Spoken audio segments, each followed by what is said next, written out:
Hello friends, very very good evening. जैसे कि आप सभी जानते हैं, यह समाजशास्त्र से संबंधित क्लास है और समाजशास्त्र से संबंधित कोई भी एग्जाम हो, किसी भी एग्जाम की तैयारी करें, सभी के लिए महत्वपूर्ण है। और जो बच्चे चैनल पर न्यू हो, प्लीज़ चैनल को सब्सक्राइब कर लीजिएगा और ज़्यादा से ज़्यादा संख्या में शेयर कीजिए, पसंद है तो लाइक कीजिए। और इसकी पहली वाली वीडियो देखना चाहते हैं तो प्लेलिस्ट में आपको सारी वीडियो मिल जाएगी। तो चलिए देर न करते हुए आज की क्लास स्टार्ट करते हैं। सो आज का पहला क्वेश्चन है, निम्नलिखित में से कौन सा प्राथमिक समूह है? ऑप्शन है पाठशाला, फैक्ट्री, परिवार, राजनीतिक दल। सही आंसर बताइए। चारों ऑप्शन देखिए फिर आंसर दीजिए। कौन सा प्राथमिक समूह है? राइट आंसर क्या होगा? ऑप्शन सी, परिवार। परिवार जो है प्राथमिक समूह है। मैकाइबर ने परिवार, क्रीड़ा समूह, मित्र मंडली, गपशप समूह, साझेदारी आदि को क्या कहा है? प्राथमिक समूह कहा है। नेक्स्ट, निम्नांकित में से कौन सा द्वितीयक समूह है? निम्नांकित में से कौन सा द्वितीयक समूह है? ऑप्शन है परिवार, पड़ोस, खेल समूह, श्रमिकों के संगठन। जो द्वितीयक समूह है वही बताना है। राइट होगा ऑप्शन डी, श्रमिकों के संगठन। आगवट के अनुसार वे समूह जिनके संबंध आकस्मिक तथा औपचारिक हो उसे क्या कहेंगे? द्वितीयक समूह। नेक्स्ट है, संयुक्त परिवार के लक्षण है। ऑप्शन है सीमित आकार, परंपरा, आत्मीयता और डी कम से कम 3 पीढ़ियों का एक साथ रहना। संयुक्त परिवार के लक्षण, सही आंसर क्या होगा? राइट होगा ऑप्शन डी, कम से कम 3 पीढ़ियों का एक साथ रहना। संयुक्त परिवार के लक्षण है 3 पीढ़ियों का परिवार, सामान्य आवास, सामान्य संपत्ति, सामान्य रसोई और सामान्य पूजा पद्धति। डी राइट होगा। नेक्स्ट है, संयुक्त परिवार वह है जिसमें ऑप्शन ए सामान्य निवास एवं संपत्ति, बी सामान्य पूजा और सी सामान्य पाठशाला और डी इनमें सभी। आंसर बताइए। आंसर बताइए। इसके पहले वाला क्वेश्चन क्या है? संयुक्त परिवार के लक्षण पूछा गया था, इसमें संयुक्त परिवार वह है जिसमें। ऑप्शन दे के आंसर बताइए। राइट होगा ऑप्शन डी, इनमें सभी। संयुक्त परिवार वह है जिसमें सामान्य निवास एवं संपत्ति, सामान्य पूजा, सामान्य पाठशाला। इरावती कर्वे ने अपनी पुस्तक किनशिप ऑर्गेनाइजेशन इन इंडिया में क्षेत्र जात विवाह के नियमों पर आधारित नातेदारी व्यवस्था का उल्लेख किया है। नेक्स्ट है, क्षेत्र जात विवाह के नियमों पर आधारित नातेदारी का अध्ययन किसने किया है? ऑप्शन है इरावती कर्वे, एवं कपाड़िया, लीला दुबे, इनमें से कोई नहीं। Very very important. क्षेत्र जात विवाह के नियमों पर आधारित नातेदारी का अध्ययन किसने किया? राइट होगा option A, Irawati Karve. Next, अंतर्विवाह किसे कहते हैं? ऑप्शन ए अपने गांव के बाहर के लोगों के साथ विवाह करना, बी अपनी जात के अंदर विवाह करना और सी अपने गोत्र के बाहर विवाह करना और डी है उपरोक्त में से कोई नहीं। सही आंसर बताइए। सही आंसर क्या होगा? राइट होगा ऑप्शन बी, अपनी जात के अंदर विवाह करना।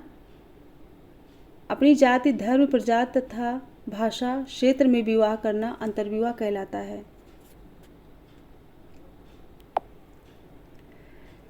नेक्स्ट है, एकाकी परिवार में ऑप्शन ए सदस्य संख्या अधिक होती है, बी पति पत्नी तथा बच्चे होते हैं, सी पति पत्नी तथा उनके अविवाहित बच्चे होते हैं और डी माता पिता, पति पत्नी तथा बच्चे होते हैं। आंसर बताइए। एकाकी परिवार में पूछा गया है। राइट होगा ऑप्शन सी, पति पत्नी तथा उनके अविवाहित बच्चे होते हैं। संस्था के आधार पर परिवार के प्रकारों में केंद्रीय, एकांकी, नाभिक परिवार। एकाकी परिवार को केंद्रीय परिवार भी कहते हैं और नाभिक परिवार भी कहते हैं, कंफ्यूज मत होइएगा। संयुक्त परिवार तथा विस्तृत परिवार आते हैं जिसमें केंद्रीय परिवार में पति पत्नी एवं उनके अविवाहित बच्चे शामिल किए जाते हैं। एकाकी परिवार को केंद्रीय, एकाकी और नाभिक परिवार भी कहते हैं। Next, Hindu family in its urban setting नामक पुस्तक के लेखक का नाम बताइए। Hindu family in its urban setting. Option है मैकी मैरियट, और बी है Eddie Ross, C Margaret Mead, और डी है Neera Desai. Hindu family in its urban setting पुस्तक के लेखक का नाम क्या है? राइट होगा ऑप्शन बी एडी रॉस। और मीड की पुस्तकें कौन सी है? Cooperation and competition among the primitive peoples, और कौन सा है? Coming of age in Samoa tribe, और cultural patterns and technical change. ये तीनों पुस्तकें मीड की है। नेक्स्ट है विशेष विवाह अधिनियम पारित किया गया था कब? ऑप्शन ए 1950 में, बी ए 1954 में, और सी 1955 में, और डी 1956 में। आंसर बताइए।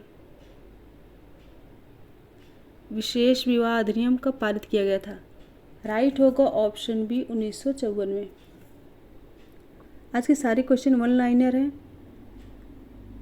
विशेष विवाह अधिनियम 1954 में अंतर्जातीय तथा अंतरधार्मिक विवाह को मान्यता प्रदान करती है। नेक्स्ट है क्वेश्चन नंबर 10। भ्राता संबंधी बहुपद विवाह होते हैं। ऑप्शन ए भीलों में, गोंड में, नायरों में, यादव में। सही आंसर बताइए। भ्राता संबंधी विवाह राइट होगा ऑप्शन सी नायरों में। मालाबार के नायरों में भ्रातृ बहुपद विवाह का प्रचलन पाया जाता है। इस प्रकार के विवाह में एक स्त्री उसके पति के सभी भाइयों की पत्नी समझी जाती है। इम्पॉर्टेंट है, ये क्वेश्चन कई बार आया है। नेक्स्ट है समाजीकरण की प्रक्रिया समाप्त होती है। ऑप्शन ए बचपन में, युवावस्था में, अधेड़ अवस्था में, मृत्युपरांत। पूछा गया समाजीकरण की प्रक्रिया समाप्त होती है। सही आंसर होगा ऑप्शन डी मृत्युपरांत। समाजीकरण सामाजिक नियमों एवं परंपराओं को निरंतर सीखने की प्रक्रिया होती है। क्या होती है? समाजीकरण सामाजिक नियमों एवं परंपराओं को निरंतर सीखने की प्रक्रिया है। नेक्स्ट है स्वदर्पण का सिद्धांत किसने बताया है? Option A Mead, Cooley, Green, Redfield. Answer बताइए। स्वदर्पण का सिद्धांत यहाँ पे राइट होगा ऑप्शन बी कूले ने।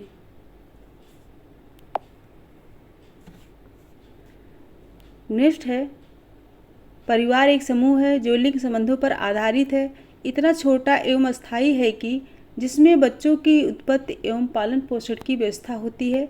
उपरोक्त परिभाषा किसकी है? Very very important. परिभाषा फिर से पढ़िए। परिवार एक समूह है जो लिंग संबंधों पर आधारित है, इतना छोटा एवं अस्थायी है कि जिसमें बच्चों की उत्पत्ति एवं पालन पोषण की व्यवस्था होती है। यह परिभाषा किसकी है? जॉर्ज सीमेल, बोगार्ट्स, मैकाइवर एवं पेज, गिडिंस। आंसर बताइए। यह परिभाषा है मैकाइवर एवं पेज की। नेक्स्ट क्वेश्चन है समाजीकरण की प्रक्रिया में सर्वाधिक योगदान होता है। ऑप्शन है शिक्षक का, परिवार का, स्कूल का, समुदाय का। आंसर बताइए। समाजीकरण की प्रक्रिया में सर्वाधिक योगदान किसका होता है? राइट होगा ऑप्शन बी परिवार का होता है। किसका होता है? परिवार का होता है। समाजीकरण के अभिकरण कौन कौन से हैं? परिवार, पड़ोस, नातेदारी, विवाह संस्था, क्रीड़ा समूह, शिक्षा संस्थाएं, राजनीतिक संस्थाएं, आर्थिक संस्थाएं, धार्मिक एवं सांस्कृतिक संस्थाएं तथा व्यवसाय समूह। Very very important. अभिकरण भी पूछा जाता है। नेक्स्ट है caste and kinship in central India नामक पुस्तक के लेखक कौन है? Caste and kinship in central India. Option है Andre Beteille, SC Dube, Srinivas, McKim Marriott. Answer बताइए। Caste and kinship in central India right होगा ऑप्शन ए आंद्रे बेतेई। ये पुस्तक किसकी है? आंद्रे बेतेई की है। और एसी दुबे की कौन कौन सी पुस्तकें हैं? Indian village, human and culture, India changing villagers. और श्रीनिवास की पुस्तक है caste in modern India, social change in modern India. ये सारी पुस्तकें महत्वपूर्ण है। नेक्स्ट है समीरपेट गांव का अध्ययन किसने किया था?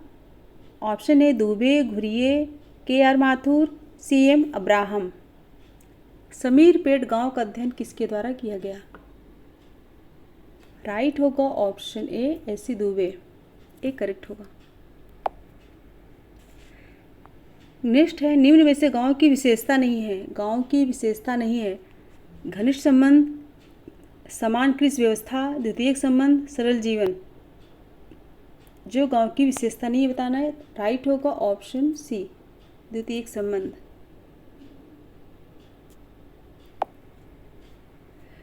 नेक्स्ट निम्नलिखित में से कौन सा समुदाय नहीं है। कौन सा समुदाय नहीं है। ग्राम, नगर, कस्बा, भाषण सुनने वाले लोग। सही आंसर बताइए। सही क्या होगा ऑप्शन डी भाषण सुनने वाले लोग, डी राइट होगा। भाषण सुनने वाले लोग श्रोता समूह का निर्माण करते हैं, न कि समुदाय का, क्योंकि इसमें निश्चित भौगोलिक क्षेत्र का अभाव पाया जाता है जो कि समुदाय का मूलभूत तत्व है। नेक्स्ट है भारत में सामुदायिक विकास योजना कब प्रारंभ हुई थी। सामुदायिक विकास योजना कब प्रारंभ हुई थी। ऑप्शन ए 15 अगस्त 1947, बी है 19 जनवरी 1950 और सी है 2 अक्टूबर 1952 और डी है 2 अक्टूबर 1956। चारों ऑप्शन देखिए फिर आंसर बताइए। राइट क्या होगा ऑप्शन सी होगा 2 अक्टूबर 1952। नेक्स्ट है भारत में प्रथम पंचवर्षीय योजना अवधि क्या थी। प्रथम पंचवर्षीय योजना अवधि क्या थी। ऑप्शन ए 1947 से 1952 और बी 1948 से 1953 और सी 1950 से 1955 और डी है 1951 से 1956। ऑप्शन देखिए और आंसर बताइए। प्रथम पंचवर्षीय योजना अवधि क्या थी। राइट होगा ऑप्शन डी 1951 से 1956।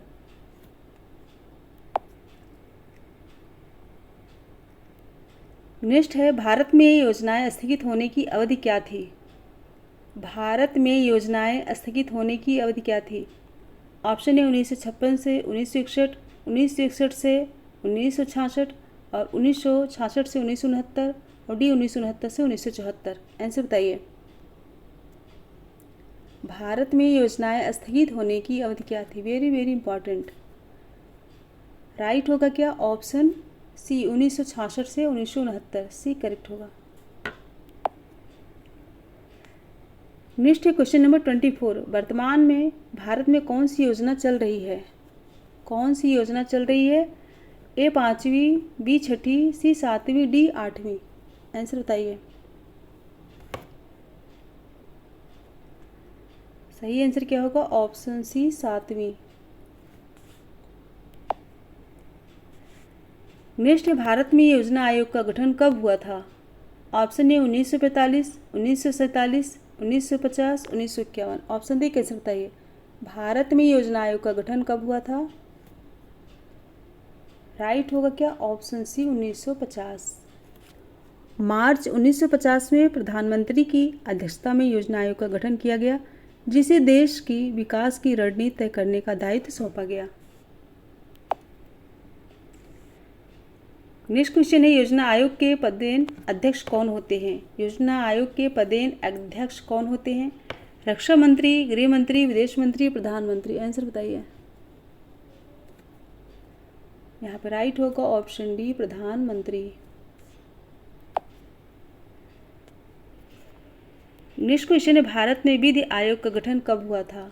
भारत में विधि आयोग का गठन कब हुआ था। Option A 1955, 1956, 1958, 1960। सही आंसर बताइए। विधि आयोग का गठन कब हुआ था। ऑप्शन सी 1958 में।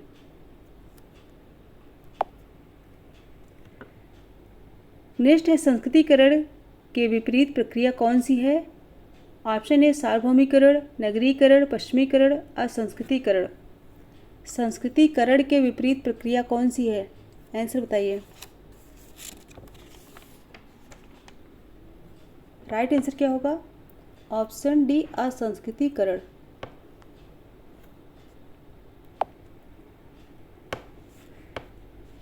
नेक्स्ट क्वेश्चन है निम्नलिखित में से किस अध्ययन के साथ श्रीनिवास का नाम जुड़ा है। क्वेश्चन क्या है निम्नलिखित में से किस अध्ययन के साथ श्रीनिवास का नाम जुड़ा है। ऑप्शन है ए केरल के नायरों का अध्ययन, बी आंध्र के आदिवासियों का अध्ययन, सी कुर्ग समाज एवं धर्म का अध्ययन, डी मध्य प्रदेश के भीलों का अध्ययन। आंसर बताइए। राइट होगा ऑप्शन सी कुर्ग समाज एवं धर्म का अध्ययन। इनके अध्ययन से संबंधित श्रीनिवास की कृति कौन सी है? Religion and society among the Coorgs of South India. Option C right होगा। नेक्स्ट है, भारत में सती प्रथा का विरोध किसने किया था? भारत में सती प्रथा का विरोध किसके द्वारा किया गया? ऑप्शन है राजा राम मोहन राय, बी ईश्वरचंद विद्यासागर, सी महर्षि दयानंद और डी इनमें तीनों। इंपॉर्टेंट है, भारत में सती प्रथा का विरोध किसने किया था? बताइए। राइट होगा ऑप्शन ए राजा राम मोहन राय। राजा राम मोहन राय ने सती प्रथा का विरोध किया था। सो फ्रेंड्स 30 क्वेश्चन कंप्लीट हुए और पसंद आया तो लाइक कीजिए और ज़्यादा से ज़्यादा संख्या में शेयर करने की कोशिश कीजिए और जो बच्चे चैनल पर नहीं हो प्लीज़ चैनल को सब्सक्राइब कर लीजिए और बेल आइकन को प्रेस कीजिए जिससे आने वाला नोटिफिकेशन आप सभी तक पहुंच सके और प्रिपरेशन में लग जाइए जिससे तैयारी अच्छे से हो पाए। सो मेरे साथ बने रहने के लिए thank you so much. Good bye and good night. और कोशिश कीजिए ज़्यादा से ज़्यादा बच्चे जुड़ सकें, बहुत कम बच्चे इस समय पढ़ रहे हैं।